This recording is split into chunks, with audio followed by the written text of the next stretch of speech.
లావుని పట్టాభూముల పేరుతో real estate వ్యాపారస్తులు భూ యజమానిని అడ్డం పెట్టుకుని వ్యాపారాలు కొనసాగిస్తూ కాంగ్రెస్ ప్రభుత్వాన్ని బదలం చేస్తున్నారని, ఇటీవారిపై వెంటనే చర్యలు చేపట్టాలని, అదేవిధంగా ఇందుకు సహకరిస్తున్నారో వెంటనే సస్పెండ్ చేయాలని సిపిఎం పార్టీ నాయకులు డిమాండ్ చేశారు.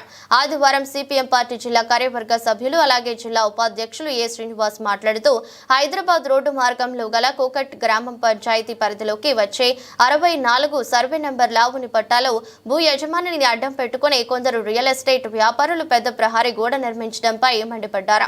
లావుని పట్టా భూమి బ్రతకడానికి ఇచ్చిన భూమి మాత్రమే అని, అది రియల్ ఎస్టేట్ రంగానికి కాదని మండిపడ్డారు. ఇంత జరుగుతున్నా కూడా యాలాల రెవెన్యూ అధికారులు నిమ్మకు నీరెత్తున్నట్టు వ్యవహరించడం, లావుని పట్టాలో కడ్డీలు వేస్తున్నా కూడా చూసి చూడనట్లుగా వివరించడంపై మండిపడ్డారు. వెంటనే యాలాల ఎంఆర్ఓ ఆర్ఐలను సస్పెండ్ చేయాలని, కలెక్టర్ వెంటనే స్పందించి భూమిని స్వాధీనం చేసుకోవాలని డిమాండ్ చేశారు.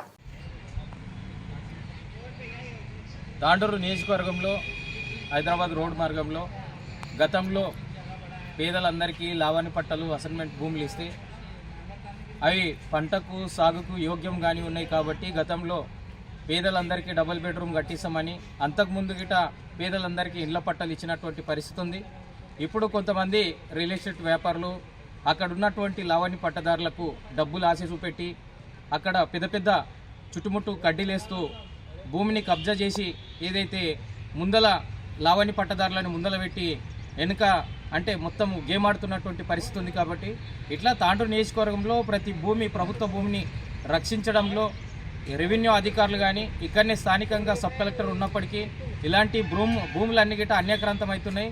భవిష్యత్తులో అంటే ఏదన్నా ఇన్స్టిట్యూట్లు కానీ లేకపోతే గవర్నమెంట్ ఆఫీసులు కానీ నిర్మించడానికి, అదేవిధంగా పేదలకు ఏదైతే ఇళ్ల స్థలాల కోసం ఇవ్వవలసినటువంటి భూములను గిట్ట కబ్జా చేసి భూమి లేకుండా చేస్తున్నటువంటి రియల్ ఎస్టేట్ వ్యాపారులు ఏదైతే అన్యాక్రాంతమవుతున్నటువంటి Hyderabad road survey number 64/40 survey number ఇప్పటికే ఆ భూమిలో ఉన్నటువంటి ఏదైతే లావాణి పట్టదారులు నిన్న మొన్న వచ్చి ఆ భూమి ఏదైతే మాది అని చెప్తున్నారు.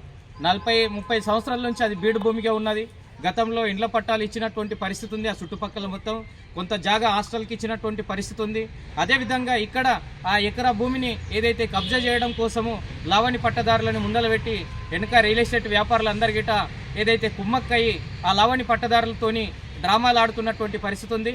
అందుకనే అక్కడ ఉన్నటువంటి యాలాలు ఎంఆర్ఓ పై కానీ అదేవిధంగా ఆర్ఐ పైన గిట చట్టపరమైన చర్య తీసుకోవాలి. ఎందుకోసం అంటే అంత పెద్ద ఎత్తున చుట్టుముట్టు ఏదైతే లావాణి పట్టకు ఏదైతే చుట్టుముట్టు కడ్డీలు వేస్తూ పెద్ద ఎత్తున ఏదైతే రియల్ ఎస్టేట్ వ్యాపారులు ఆ రకంగా చేస్తున్నప్పటికీ లావాణి పట్టదారులను ముందు చూపెట్టి ఇలాంటి దుర్మార్గమైనటువంటి అరాచకాలకు తాండూరు పట్టణంలో అనేక భూములు అన్యాక్రాంతం అవుతున్నాయి. కాబట్టి ఎక్కడ చూసినా ఏదైతే భూములు ఈ రియల్ ఎస్టేట్ వ్యాపారులు వచ్చినప్పటి నుంచి పెద్ద ఎత్తున భూములన్నీ గిట్ట కబ్జాకు గురవుతున్నాయి.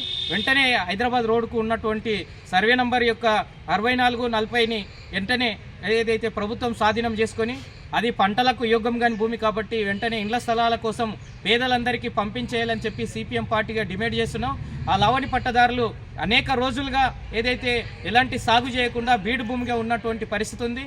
అందుకని అక్కడ ఏదైతే పేదలందరికీ ఇంటి స్థలం ఇస్తే ఉపయోగకరంగా ఉంటుంది. కాబట్టి ఆ లావాణి పట్టదారుల నుండి ఏదైతే పట్ట క్యాన్సిల్ చేసి కలెక్టర్ గారు వెంటనే దీని మీద చర్య తీసుకోవాలి. లేకపోతే ఆ లావాణి పట్టదారులకు ఏదైతే రియల్ ఎస్టేట్ వాళ్ళు కానీ అదేవిధంగా రాజకీయ అండదండాలు ఉన్నటువంటి వాళ్ళు కొంతమంది అందుట్లో జోక్యం చేసుకొని నిన్న అలాంటి కడ్డీలను కూల్చకుండా నిర్లక్ష్యానికి గురి చేసిన రెవెన్యూ ఎంఆర్ఓ అధికారులపైన వెంటనే చర్య తీసుకోవాలని చెప్తూ ఎంఆర్ఓ కానీ ఆర్ఐ కానీ అంత జరుగుతున్నప్పటికీ చూసి చూడనట్లు వ్యవహరించడం అంటే ఈ ఒక రకంగా ఏదైతే ఆ యొక్క కబ్జాదారులకు ఒత్తస్సు వలుకుతున్నట్లనే అనుమానాలు వ్యక్తమవుతున్నాయి. కాబట్టి వెంటనే ఆ కడ్డీలన్నింటినీ తొలగించి పేదలందరికీ ఇండ్ల పట్టాలు ఇవ్వాలని చెప్తూ సిపిఎం పార్టీగా డిమాండ్ చేస్తున్నాం. లేకపోతే అలాల్ ఎంఆర్ఓ ముందు ఇక్కడ ఉన్నటువంటి కలెక్టర్ ముందు పెద్ద ఎత్తున సిపిఎం పార్టీ ఆధ్వర్యంలో పేదలందరికీ ఇండ్ల స్థలాలు ఇచ్చేంత వరకు ఖచ్చితంగా పోరాడతాం. అలాంటి భూములు అన్యాక్రాంతం అవుతున్నాయి. రెవెన్యూ అధికారులు ప్రభుత్వ భూములు ఎక్కడెక్కడ ఉన్నాయో గుర్తించి వెంటనే వాటి అన్నిటికీ రక్షణ కల్పించాలంటూ పేదలకు పంపిణీ చేయాలంటూ ఈ సందర్భంగా డిమాండ్ చేస్తున్నాం. చంద్రయ్య, నేను సిపిఎం పార్టీ వికారాబాద్ జిల్లా కార్యవర్గ సభ్యుని. ఈరోజు మన తాండూరు లోపల హైదరాబాద్ పోయేటటువంటి రూట్లో 60/40 సర్వే నంబర్ లోపల భూములు అన్నీ ప్రభుత్వ భూములు అన్యాక్రాంతం చేస్తున్నటువంటి భూ బకాసులు ఉన్నటువంటి వాళ్ళు ఉన్నారో వాళ్ళని కట్టడి చేయాల్సినటువంటి అవసరం ప్రభుత్వం మీద ఉంది.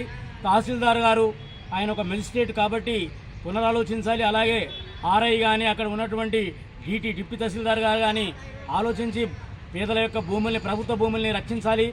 ఇంతకు మునిపే ముఖ్యమంత్రి వర్యులు శ్రీ యనమల రేవంత్ రెడ్డి గారు కూడా మేము పరిశీలిస్తాం, ఈ రాష్ట్రంలో ఉన్నటువంటి ప్రభుత్వ భూముల్ని పరిశీలించి వీటిని ప్రభుత్వం కోసమే యూటిలైజ్ చేసుకుంటామనేటటువంటి కోణంలో మాట్లాడారు. కానీ ముఖ్యమంత్రి కూడా అటువంటి ఆలోచన ఉంటే ఈరోజు ఈ అధికారులు రాజకీయ నాయకులకు పత్తసు పలుకుతూ దుర్మార్గమైనటువంటి డబ్బులకు కక్కుర్తిపడి ఈరోజు దుర్మార్గంగా వ్యవహరించడం తీవ్రమైనటువంటి అన్యాయం. కాబట్టి తక్షణమే ప్రభుత్వ భూముల్ని కాపాడాల్సినటువంటి అవసరం ప్రభుత్వం మీద అక్కడ యాలలు ఉన్నటువంటి తహసీల్దార్ గారు, అలాగే డీటీ గారు, డిప్యూటీ తహసీల్దార్ గారు, ఆర్ఐ గారు తక్షణమే జోక్యం చేసుకొని దాన్ని ఆ భూముల్ని ప్రభుత్వం ఆధీనంలోకి మలపాలి. లేకపోతే సిపిఎం పార్టీ ఆధ్వర్యంలో జిల్లా వ్యాప్తంగా 20 మండలాల లోపల ఉన్నటువంటి ప్రభుత్వ భూముల మీద ఇక్కడ ఉన్నటువంటి పాలక వర్గాలు కొంతమంది దుర్మార్గులు, అంటే ముఖ్యమంత్రి ఆలోచన లేదు కానీ ముఖ్యమంత్రి పేరు చెప్పి కావాలని కాంగ్రెస్ ప్రభుత్వాన్ని బదలాం చేస్తూ కొందరు అధికారులు కూడా రాజకీయ నాయకులకు పత్తాసు పలుకుతూ దుర్మార్గంగా వ్యవహరిస్తున్నారు. కాబట్టి ప్రభుత్వ భూముల్ని గవర్నమెంట్ తక్షణమే హ్యాండ్ ఓవర్ చేసుకొని, ఒకవేళ ప్రభుత్వ భూముల్ని వాంటెడ్లీ కావాలని యాలాలు మన తహసీల్దార్ గారు, డిప్యూటీ తహసీల్దార్ గారు వాంటెడ్లీ జోక్యం చేసుకొని అత్యుత్సం ప్రదర్శించి ఎట్లా ఉందంటే, ఒక మాట చెప్పాలంటే చేనుకు కంచె ఉంటే ఆ కంచెనే చేను వేసినట్లు చందంగా ఉంది. కాబట్టి తక్షణమే దీన్ని విరమించుకోవాలి. లేకపోతే ఖబర్దార్ రేపు ఈ విషయం లోపల జిల్లా కలెక్టర్, మేజిస్ట్రేట్ గారు, అలాగే జాయింట్ కలెక్టర్ గారు, ఇక్కడ ఉన్నటువంటి ఆర్డీఓ గారు కూడా ఐఏఎస్ అధికారి కాబోయే కలెక్టర్ కాబట్టి ఇంత అత్యున్నతమైనటువంటి అధికారులు ఉండి కూడా దీనికి అన్యాయం జరుగుతుంది ప్రభుత్వ భూములకు. కాబట్టి తక్షణమే జిల్లా కలెక్టర్, మేజిస్ట్రేట్ గారు దృష్టి సారించాలి. అలాగే ఆర్డీఓ గారు కూడా దృష్టి సారించి, అలాగే జాయింట్ కలెక్టర్ గారు కూడా దీని మీద వివరణ ఖచ్చితంగా తహసీల్దార్ గారి పైన చర్యలు తీసుకోవాలి. దాన్ని అదుపులో పెట్టి ప్రభుత్వ భూముల్ని కాపాడాల్సిందిగా విజ్ఞప్తి చేస్తూ, లేకపోతే రాబోయే కాలంలో పెద్ద ఎత్తున సిపిఎం పార్టీ ఆధ్వర్యంలో సమరశీల పోరాటాలు చేస్తాం. పేదలందరినీ, ఇల్లు లేనటువంటి పేదలందరినీ సమీకరిస్తాం. కాబట్టి అన్ని తహసీల్దార్ ఆఫీసుల ముందర ముట్టడిస్తాం. అవసరం అనుకుంటే జిల్లా కలెక్టర్, మేజిస్ట్రేట్ ముందర కూడా పెద్ద ఎత్తున ఆందోళన చేస్తామని తెలియజేసుకుంటే అవకాశం ఇచ్చిన ప్రింట్ మీడియాకు, ఎలక్ట్రానిక్ మీడియా, అభిదాభావుల వ్యక్తులకు, మేధావులకు, ప్రజాస్వామ్య అందరికీ పేరున సిపిఎం వికారాబాద్ జిల్లా కమిటీ తరఫున ధన్యవాదాలు తెలియజేస్తూ ముగిస్తున్నాను. సోదరులు ప్లీజ్.